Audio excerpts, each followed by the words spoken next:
सूरजपुर नामक गांव में मुकेश अपनी पत्नी आंचल के साथ रहा करता था। वो दोनों बहुत ज़्यादा गरीब थे और उनकी आर्थिक स्थिति बिल्कुल भी ठीक नहीं थी, लेकिन वो दिल के बहुत सच्चे थे और बहुत दयालु थे।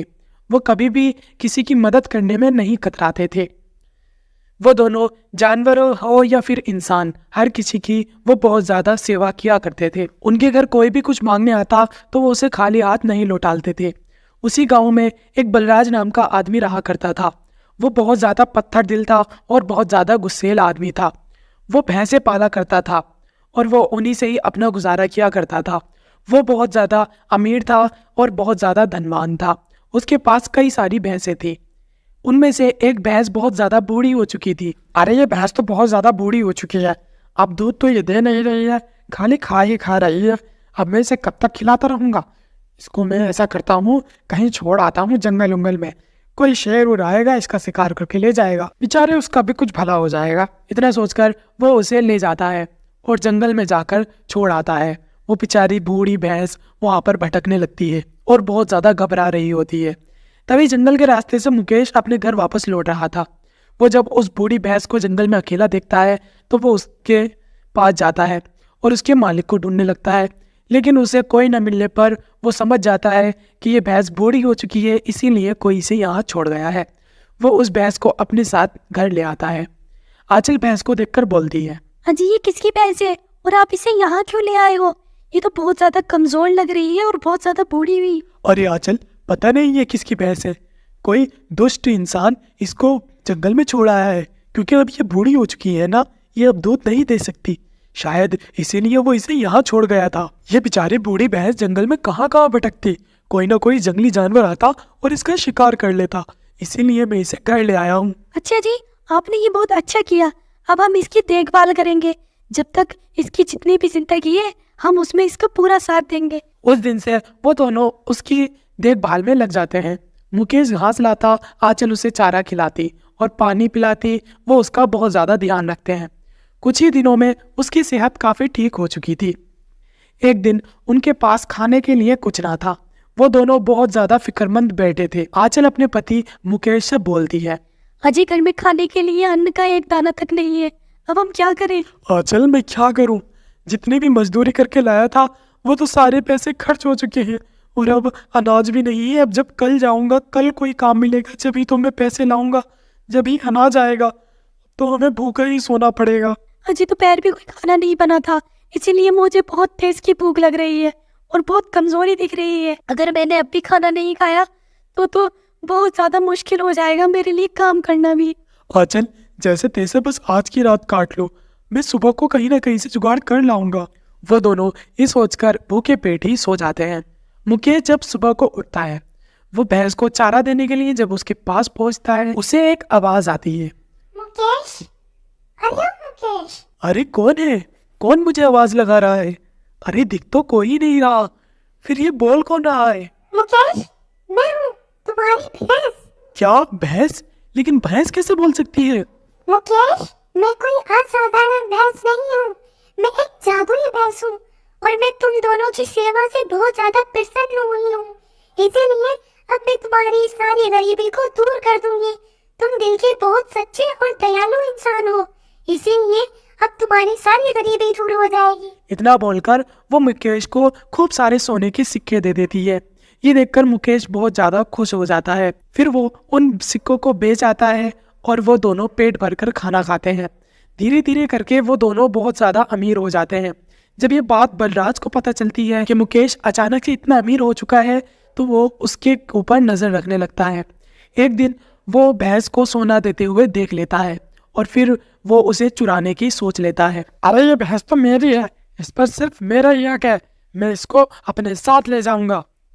वो उसी रात आता है और उस भैंस को अपने साथ ले जाता है, लेकिन जब वो सुबह उठकर देखता है तो भैंस के पास से कोई सोना नहीं मिलता है। अरे भैंस, मुझे भी सोना दो, जल्दी मुझे सोना दो। भैंस बलराज की बात सुनकर बहुत ज्यादा गुस्से में आ जाती है और वो गुस्से में अपना जादू चलाती है और उसे एक जोरदार करंट का झटका मार देती है और वहां से वापस मुकेश के पास आ जाती है। उस दिन से बलराज उसका पीछा छोड़ देता है और भैंस मुकेश और आंचल के साथ राजी खुशी रहने लगती है।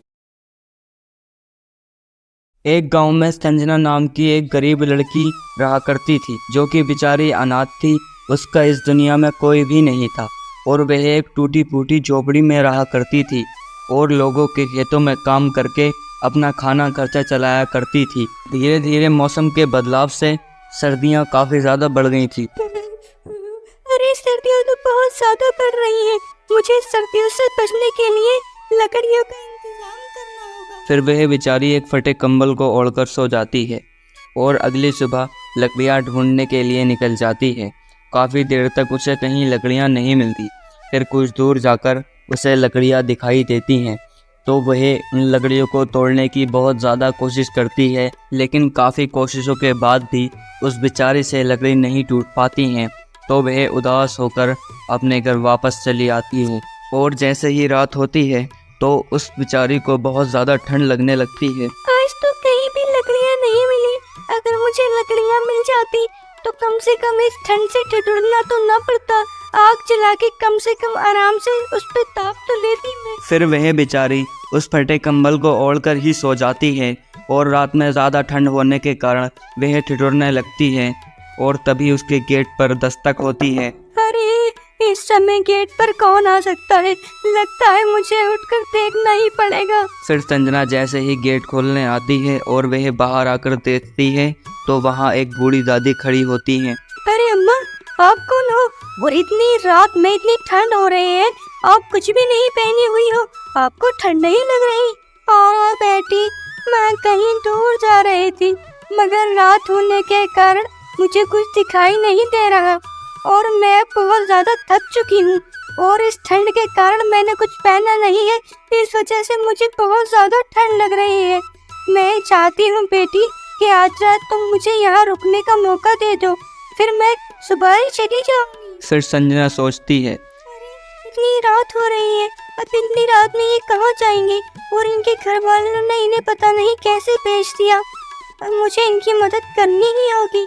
अच्छा अम्मा, तुम ऐसा करो, आज रात यहीं रुक जाओ, कल चली जाना।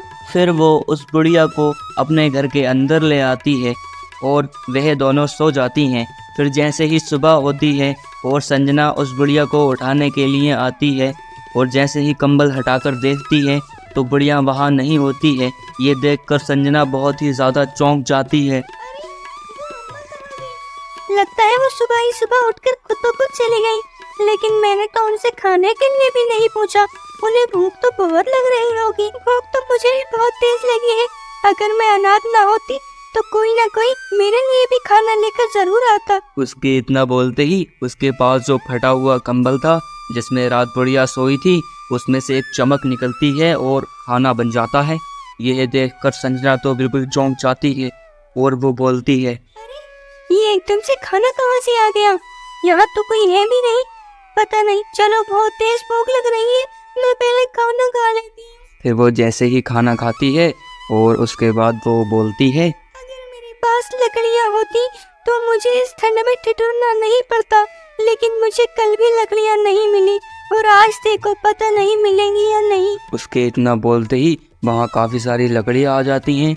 अब संजना को समझते हुए देर नहीं लगती कि हो ना हो यह उस बुढ़िया का कमाल है जिसने इस कंबल को एक जादुई कंबल बना दिया है। अब गुंजन अपनी टूटी फूटी झोपड़ी को एक अच्छे घर में बदल देती है और घर में जिन सामानों की ज़रूरत होती है वह भी सारे मुहैया कर लेती है। लेकिन ये बात गांव में फैल जाती है और गांव की दो औरतें आपस में बातचीत कर रही होती हैं।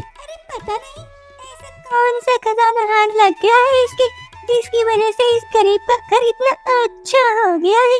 हाँ फिर पता नहीं क्यों ही मिल गया है इसको। तो ऊपर वाला हमें भी ऐसा कुछ दे दे जिससे हमारा घर भी खूब अच्छा हो जाए। ऐसे ही एक दिन संजना बाजार कुछ सामान लेने के लिए जा रही होती है। तभी रास्ते में उसे कुछ आदमी दिखाई देते हैं जो बेचारे ठंड से सिकुड़ रहे होते हैं। उसे देखकर संजना को बहुत ही ज़्यादा तरस आता है और वह बोलती है, उस जादुई कंबल से मेरी मदद तो हो गई, लेकिन अब मुझे इन लोगों की मदद भी करनी होगी जो मेरे ही तरह ठंड से सिकुड़ रही है। फिर संजना वापस अपने घर आती है और घर आकर उस जादुई कंबल से बोलती है कि मुझे कुछ कंबल दे दो। तो कुछ ही देर में उस कंबल से एक चमक निकलती है और वे खूब सारे कंबल वहाँ बना देता है। फिर संजना वहाँ जाकर उन लोगों को वह कंबल दे देती है, जिससे वे सब लोग उसे बहुत सारी दुआएं देते हैं। अरे बेटी, तुम्हारा हमारे ऊपर बहुत एहसान है और तुम्हारा बहुत बहुत धन्यवाद जो इतनी ठंड में तुमने हमारे लिए ये कंबल ला कर दिए। फिर सभी गांव वालों में कंबल बांटकर और संजना जैसे ही अपने घर आकर देखती है तो वह जादुई कंबल वहाँ नहीं होता है। अरे ये कंबल कहाँ गया? कहीं उस बूढ़ी अम्मा की तरह ये भी गायब तो नहीं हो गया, या फिर साधारण कंबलों में मिलकर किसी गांव वाले के पास चला गया? अरे अब क्या होगा?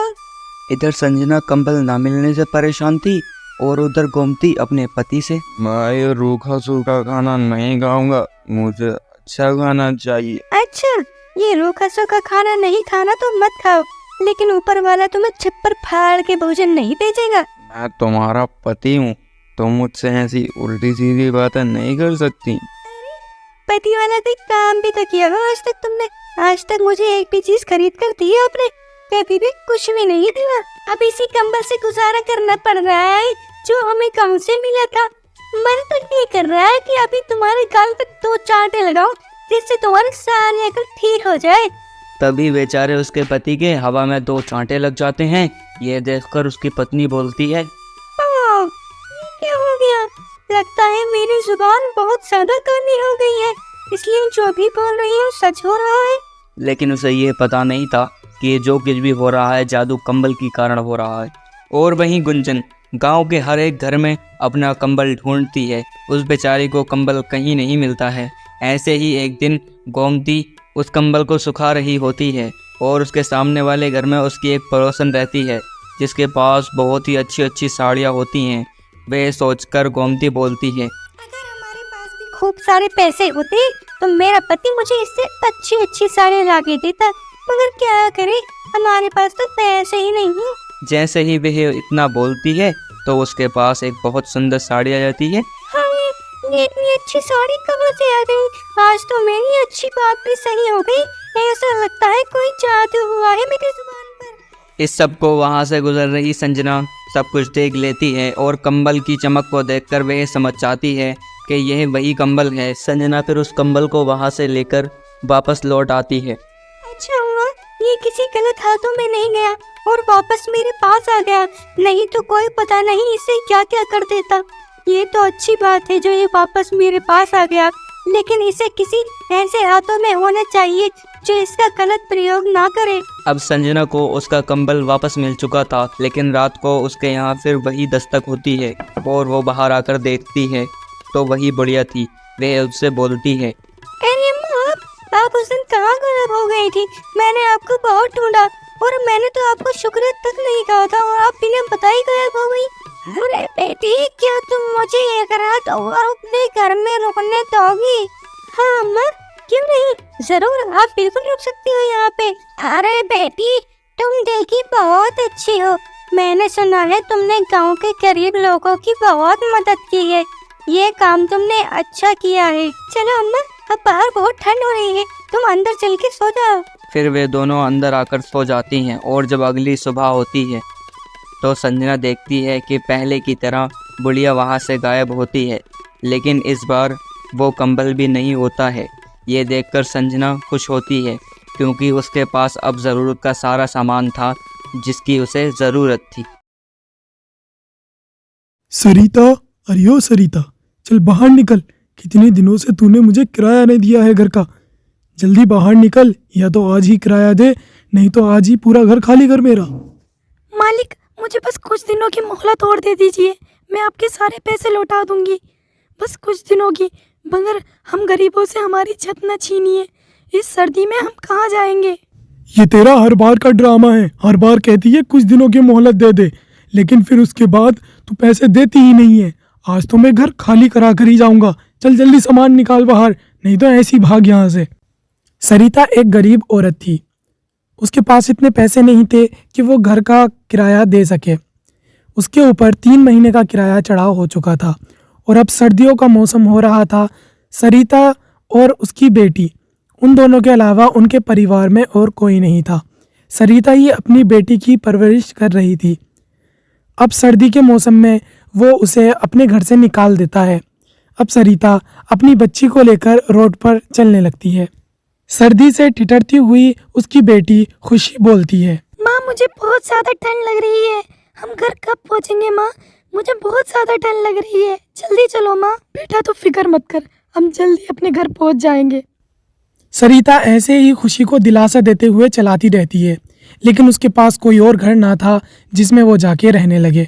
फिर वो जंगल की तरफ जाती है और जंगल में ही एक झोपड़ी बनाने का फैसला करती है। वो लकड़ियाँ और घास फूस इकट्ठा करती है और वहीं पर एक झोपड़ी बनाने लग जाती है। वो उस कड़कती ठंड में खूब मेहनत करती है और एक अच्छी सी झोपड़ी बना लेती है। खुशी उसके अंदर जाके बोलती है, अरे वाह माँ, ये झोपड़ी तो बहुत अच्छी है, इसमें तो इतनी ज़्यादा ठंड भी नहीं लग रही है। लेकिन माँ हमारे पास तो बिस्तर है ही नहीं, हम सोएंगे कैसे? अगर हमें कंबल नहीं मिला रात को तो हम तो ठंड में ठिठुर जाएंगे ना। अरे बेटा तू फिक्र ना कर, मैं बिस्तर और कंबल भी ऐसे ही बना लूँगी। मैं अब काम ढूंढने जा रही हूँ, जैसे ही कोई काम मिलेगा मैं पैसे लेकर आती हूँ और फिर हम दोनों मिलकर खाना खाएंगे। हाँ माँ जाओ, लेकिन जल्दी आना, मैंने बहुत दिनों से कुछ नहीं खाया है माँ, बहुत तेज़ की भूख लग रही है मुझे। फिर सरिता घर से निकल जाती है और काम ढूंढने लगती है। फिर वो कुछ घर जाती है और उनका काम कर कर आ जाती है। उनसे जितने भी पैसे मिलते हैं वो उससे कुछ खाना लाती है और अपनी बेटी को खिलाती है। फिर वो खाना खाकर सोने की तैयारी करने लगते हैं, लेकिन उनके पास ना तो कोई बिस्तर था और ना ही कोई कंबल। वो ऐसे ही ठंड में ठिठुरते हुए सो जाते हैं। अगली सुबह खुशी अपनी माँ से बोलती है, माँ रात बहुत ज़्यादा ठंड लगी थी माँ, आप कहीं से कंबल लाओ ना, कहीं से बिस्तर लाओ ना माँ, अब मैं दोबारा से ऐसे नहीं सोऊंगी, मुझे बहुत ज़्यादा ठंड लग रही थी माँ। अपनी बेटी की बात सुनकर सरिता कुछ ना बोल पाती है और वो उदास मुंह लेकर अपने काम पर निकल जाती है। वो जहाँ जहाँ काम करती थी वहाँ से वो कुछ पैसे एडवांस लेती है ताकि वो अपनी बेटी के लिए बिस्तर और कंबल ला सके। वो वहाँ से पैसे एडवांस लाकर उसके लिए कंबल और बिस्तर लाती है। अब उसके पास गर्म कंबल और अच्छा बिस्तर था। अब खुशी बहुत ज़्यादा ही खुश थी और वो अब ठंड से काफ़ी ज़्यादा बच रही थी। सरिता ऐसे ही कड़ी मेहनत करती है और वो अपनी बेटी की अच्छे से परवरिश करती है।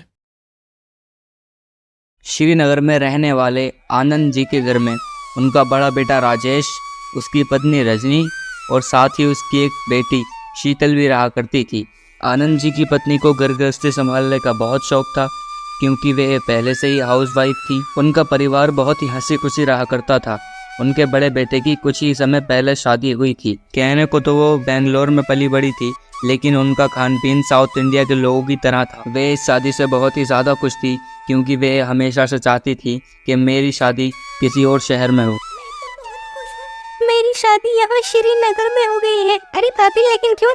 बेंगलोर तो बहुत अच्छा शहर है, मैं बचपन से वही बेंगलोर में पली बड़ी हूँ, इसलिए वहाँ का रहना सहना खान पीन देखकर मैं बोर हो चुकी हूँ।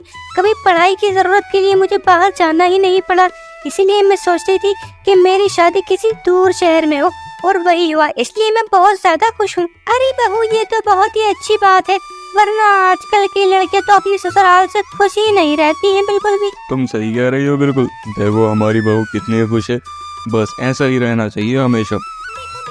अब रसोई की सारी जिम्मेदारी तुम्हारे ऊपर सौंपती हूँ मैं, अब से रसोई का सारा काम तुम्हें ही संभालना होगा, ठीक है बेटा? ओके माँ जी, मैं आज से ही किचन अपने हाथ में ले लेती हूँ, आज से मैं ही सबके लिए खाना बनाया करूँगी।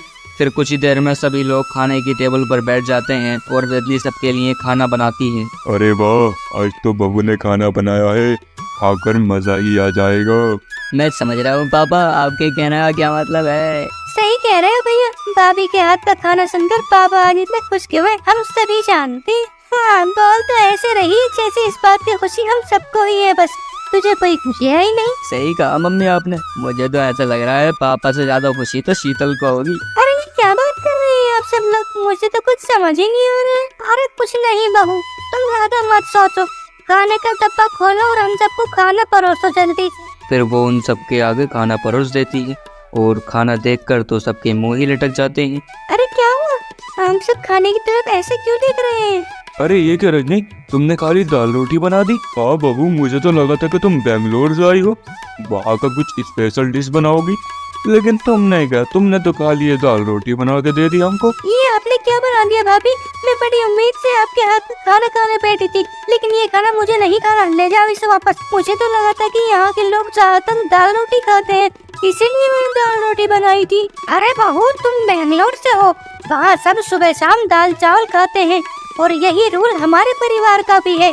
हमारे परिवार वाले भी दोनों टाइम चावल ही खाते हैं। अरे ये क्या, मैं तो सोच रही थी कि मेरी शादी बेंगलोर छोड़कर श्रीनगर में हो गई है, तो कम से कम मुझे चावल तो नहीं खाने पड़ेंगे, लेकिन यहाँ पे यही खाने पड़ेंगे। मेरी फूटी किस्मत। दादी, अब आपकी चावलों से पीछा नहीं छूटने वाला, आपसे तो चावल चिपकने वाले हैं।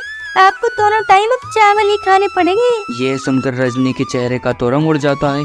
वह सोचती है कि ऐसा तो नहीं हो सकता, मुझे अपने परिवार की आदत हर हाल में बदलनी होगी, नहीं तो मैं इतने चावल कैसे खाऊंगी। फिर रजनी शाम को उनके लिए कुछ अलग तरह का खाना बनाती है। अरे बहू, ये क्या, तुमने ये क्या बना दिया? हमें नहीं खा रहे कुछ भी, हमें सिर्फ चावल ही चाहिए। मगर पापा जी, मैंने आप सबके लिए बड़ी प्यार से बनाया है ये खाना। अरे बहू, मैंने तुझे बताया तो था, तुझे दोनों टाइम चावल ही बनाने हैं। अगली सुबह रजनी सबके लिए चावल बनाती है तो सब लोग चावल खाकर बहुत ज़्यादा खुश होते हैं, लेकिन रजनी बेचारी भूखी रह जाती है तो उसकी सास उससे बोलती है, क्या बात है बहू, तुमने खाना नहीं खाया?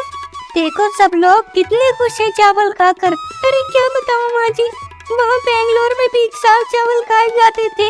मैं ये सोचती थी कि कम से कम कहीं और शादी हो जाएगी तो चावल तो नहीं खाने पड़ेंगे, लेकिन यहाँ भी चावल ही खाने पड़ रहे हैं। मुझे रोटी खानी है और रोटी खाने को यहाँ तो कोई तैयार ही नहीं है। अगर ये बात है बहू, तो इस काम में मैं तुम्हारा साथ दूंगी। मम्मी जी, लेकिन आप ऐसा क्या करेंगे जिससे ये सब जने रोटी खाने लगे और चावलों को छोड़ दे? अरे बेटा, तू टेंशन ना ले, अब सब मेरे ऊपर छोड़ दे। बस जैसा जैसा मैं कहूँ वैसा वैसा करती जा। जब चावल ही नहीं मिलेंगे तो वो खाएंगे कैसे? अब तो ये डिब्बा छुपा दे कहीं पर, और जब कोई पूछे कि चावल क्यों नहीं बनाए तो बोल रही है कि चावल खत्म हो गए हैं। रजनी ऐसा ही करती है, वो चावलों का डब्बा छुपा देती है और रोटी और पनीर बनाकर ले जाती है। ये खाना देखकर सब उससे नाराज हो जाते हैं। उसका ससुर उससे बोलता है, अरे बहू, ये क्या है? जो हमने तुमसे कहा है कि तुम दाल चावल ही बनाया करो, तो तुमने ये फिर सब्जी बना ली। पापा जी, वो चावल खत्म हो चुके हैं, इसीलिए मैंने ये बनाई। अच्छा तो ठीक है, मैं चावल ला दूंगा, लेकिन आगे से दाल चावल ही बनना चाहिए। अगले दिन रजनी जब दाल चावल बनाने जा रही होती है तो उसकी सास उससे बोलती है, अरे बाबू, थोड़ी सी दाल चावल बना ले बस, बाकी तू रोटी और सब्जी ही बना। बाकी आगे आगे देखती जा मैं क्या करती हूँ। सास की बात मानकर वो थोड़े से दाल चावल बना लेती है और बाकी रोटी सब्जी बना लेती है। जब वो सबको दाल चावल परोसने लगती है तो सब बहुत ज़्यादा खुश हो जाते हैं। तभी उसकी सास अपना हाथ दाल पर मार देती है, जिससे सारी दाल नीचे गिर जाती है। अरे ये क्या हो गया मुझसे? ये सारी दाल तो मुझसे नीचे ही गिर गई, अब क्या खाएंगे हम? अरे मम्मी, चलो कोई बात नहीं, आपसे ही धोखे से हो गया। अच्छा, कुछ और है खाने के लिए? हाँ, अब बस रोटी सब्जी है। ठीक है, वही ले आओ। जब वो सब रोटी सब्जी खाते हैं तो उन्हें इस बात का एहसास होने लगता है कि रजनी दाल चावल से अच्छा रोटी सब्जी बनाती है। उन्हें वो बहुत ज़्यादा पसंद आती है और वो खूब पेट भरकर उसे खाते हैं। अगले दिन भी जब वो दाल चावल बनाने जा रही होती है तो उसकी सास उससे दाल चावल बनाने मना कर देती है। जब वो उनके सामने सब्जी और रोटी परोसती है तो उसका ससुर बोलता है, अरे बहू, तुमने फिर यही बना लिया, दाल चावल क्यों नहीं बनाए? अजय पड़ोस में सुशीला के बेटे का बर्थडे था, वहीं से ये पनीर आई थी, तो बस मैंने इससे कह दिया कि रोटी बना ले। ये मेरे कहने पर किया है ये सब। अच्छा चलो ठीक है, हम इसे ही खाते हैं। जैसे ही वो पनीर और रोटी खाते हैं वैसे ही उन्हें वो बहुत ज़्यादा पसंद आती है और सभी बहुत ज़्यादा पेट भर के रोटी सब्जी खाते हैं। हर रोज़ उसकी सास ऐसे ही कोई न कोई बहाना बनाकर उन सबको रोटी सब्जी ही खिलाती थी। इस तरह उन सबको रोटी सब्जी पसंद आने लगी थी। रजनी दाल चावल से अच्छा रोटी सब्जी बना लिया करती थी। उसके हाथों में बहुत ज़्यादा स्वाद था। धीरे धीरे करके सब दाल चावल को छोड़कर रोटी सब्जी को पसंद करने लगते हैं। उसका ससुर बोलता है, अरे रजनी बेटा, आज से तुम सिर्फ एक टाइम ही दाल चावल बनाना, बाकी एक टाइम हम रोटी सब्जी ही खाएंगे। ये सुनकर रजनी बहुत ज्यादा खुश हो जाती है और अब रजनी को भूखा नहीं रहना पड़ता है और अब उसकी ससुराल उसकी मनपसंद ससुराल बन जाती है। फुल वीडियो वॉच करने के लिए thank you, like and subscribe.